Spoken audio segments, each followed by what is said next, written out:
बचपन की यादें किसी खूबसूरत ख्वाब की तरह होती हैं। 2001 से 2005 तक का वो अरसा मेरी जिंदगी का सबसे कीमती सरमाया है।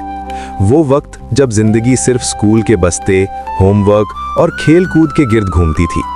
मुझे आज भी याद है कि कैसे सुबह सवेरे स्कूल जाना, दोस्तों के साथ शरारतें करना और उस्तादों की शफकत हासिल करना जिंदगी का मकसद होता था। 2005 का साल मेरे लिए बहुत खास था, जब मैं छठी जमात में पढ़ता था। मेरी जिंदगी की सबसे बड़ी खुशी ये थी कि मैं हमेशा क्लास में पहली पोजीशन हासिल करता था।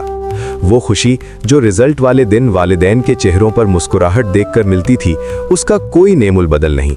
अल्हम्दुलिल्लाह, मैंने कभी नाकामी का मुंह नहीं देखा और हर साल मेहनत और लगन से अगली जमात में कदम रखा। इन तस्वीरों को देखकर दिल में एक हूक सी उठती है। 2001 में वो छोटा सा बच्चा, फिर 2003 की वो संजीदगी और 2004 की वो खिलखिलाती हुई मुस्कुराहट, ये सब मेरे बढ़ने और सीखने की गवाही दे रहे हैं। वो कच्ची दीवारें, वो सादा सा लिबास और वो सच्ची खुशियां आजकल की भाग दौड़ वाली जिंदगी से कहीं ज्यादा पुरसुकून थीं। फिर देखते ही देखते पुरानी यादें मिटने लगीं और वक्त बदलने लगा। हम आखिरी लोग हैं जिन्होंने पुराना दौर देखा था। हमारे देखते ही देखते सब कुछ उजड़ गया।